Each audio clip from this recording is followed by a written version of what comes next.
mga katek, meron tayong bagong tanggap na Sony flat screen 40 inches. Itong model. Ayan. Ayan. Ang sakit nito ay nagpa-power pero na nagsha-shutdown.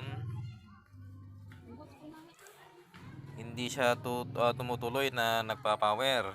Ano po? 6 blinking ng power indicator. Ayan. Yung kulay pula doon. Mabilagan natin pag ayan. 1, 2, 3, 4, 5, 6. Ayan, tapos tigil uli. Ano po? Kadalasan ang nangyayari dito ay yung ano niya. Backlight driver. Nagpo-protect. Ano po? Nagpo-protect, maaring na-detect niya na may problema na sa backlight siguro, pero lumalabas pang logo niya, lumalabas ang display. Kaso nga lang namamatay, hindi nagtatagal na nagpa-power. Maaring may tama na, may konting problema sa backlight, nadidetect nitong backlight driver niya, kaya nagpo-protect. O kaya, ang may tama na rin ito mismo. Ayan, itong backlight driver. Ano po? So, ano lang, gamitan lang natin ng tinatawag na ipinagbabawal na technique, pero pwede. Ano po? Maaring magtagal, maaring babalik sa dati, depende. Ano po, try lang natin, tapos testing natin ng matagal. Pag hindi bumalik, depende natin ibigay na sa customer, pero pag bumalik, gawa natin ng paraan. Ano po? Yung tinatawag na ano, i-disable natin yung protect niya, bubulagin natin itong IC para hindi niya ma-detect na mayroon siyang problema. Ano po, pero ang gagawin muna natin ay ano muna tayo, bypass muna tayo. Ja-jumper natin itong ano na to, itong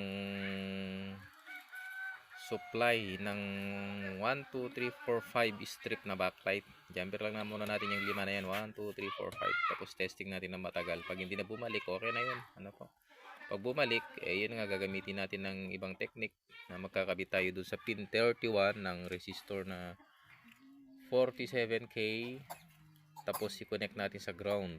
Ano po, ayun lang ang naisip ko pong ano, pangalawang paraan. Ano po, ngayon susubukan muna natin ito, itong 5 na yan na i-jump.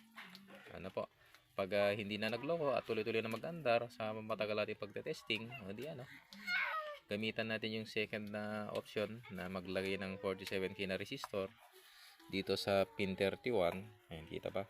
O, malabo. Ayan, para madali nyo makita. Ayan, ito ang pin 31 yan, yung may capacitor na maliit. Ayan, yung pin. Ayan.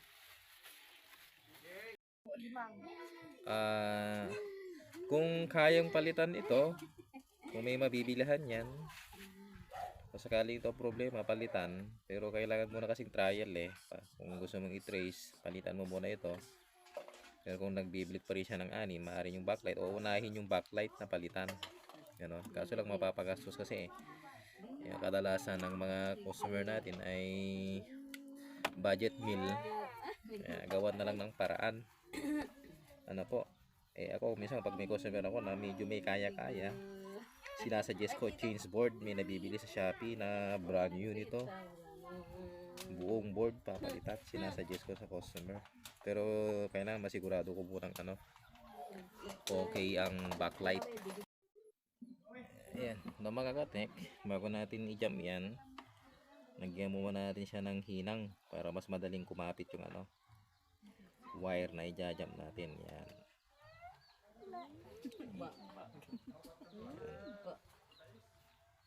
Para madaling kumapit. Itong 5 lang. Oops, yan. Ayan. Nalagyan ko na. Saka para mas okay din, yung gagamitin nating wire na pang jump, tulad nito, yan, ay ito, tulad ng ginagawa ganyan, no? Ayan, ilalagyan ko rin ito ng lead, ng hinang, yan, para mas madali siyang kumapit. Yan, madali lang naman lang yan. Yan. Ayan. may lead na yung wire. Yan. Para madaling kumapit. And then, jump na tayo. 1. Sus, tanggal. Pa. 1. Jump na yung isa. Then, 2. And then, 3.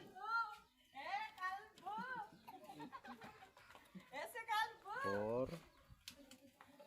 5. Ayan. Nakajump na lahat. Dali lang. Tapos i-testing natin ng medyo matagal. Ayan. Nakajump pa yan. Parang hindi kumapit pang isa.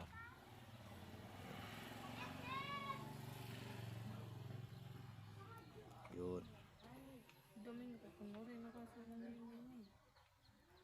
Ayan, ayan. Sinigurado ko lang malaki. Parang hindi kasi kumapit itong isa. Ayan. Sure natin na kumapit lahat. Ayan. Ayan. Lagyan natin. Ayan. Ayun. Sure ball. Ayan. Isa. Ayun. Ayan. Okay. Ayan. Malinis naman. Ayan. 6 time blinking ng indicator.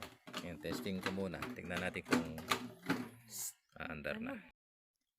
Ayan. Lagay natin yung power supply. Ayan. And then ayun na, paumilaw na yung power indicator na. And then switch on. Ayun. Medyo na natin kung mamamatay. Ayan. Ayun na. Hindi na siya under yan din eh. Tignan natin kung mamamatay. Ayun. May raster na. Dati yan eh. Mga ilang segundo nag-go off na yan eh. Ayan, may raster na siya. Tingnan natin. Ayun eh.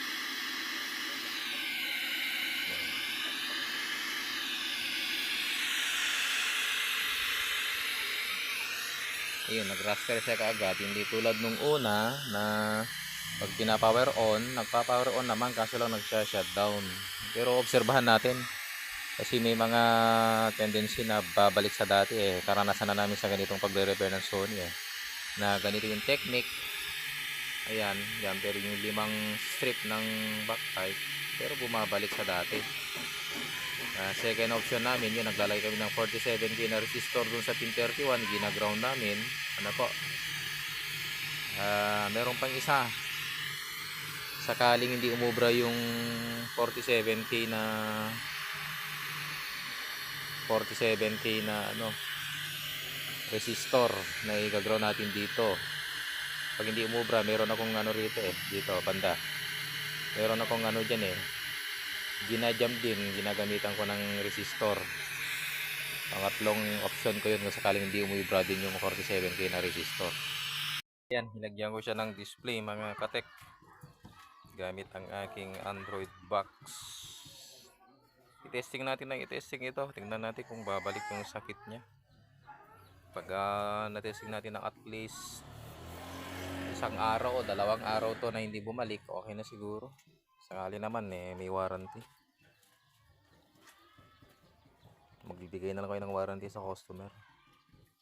Para kapag nagka-problema, balik niya na lang, hindi siya magagalit. Ito? Na tiger na?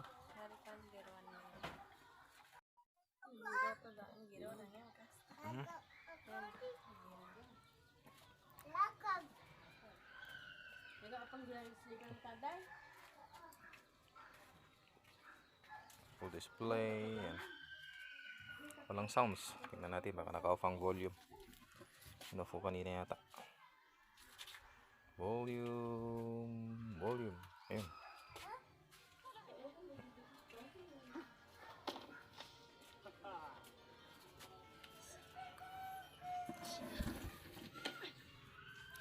maliwanag kasi yan. Okay na. Obserbahan ko lang ito. Basta kung sakaling bumalik, sa nabanggit ko naman kanina kung ano yung mga susunod pang gagawin kung sakaling bumalik. Pero kung hindi na to bumalik, bibigay ko na sa customer. Bibigyan ko lang siya ng malupit na warranty. Sakaling magka-problema, balik lang dito sa akin. Salamat po sa panonood mga katek. Ano po? Nagsisimula pa lang ako mag-vlog. Sana pag-suporta naman po, paki-like and subscribe na rin. At sa mga susunod ay makapagdagdag pa tayo ng mga panibagong videos na technique sa pagre-repair. Salamat po. Bye-bye.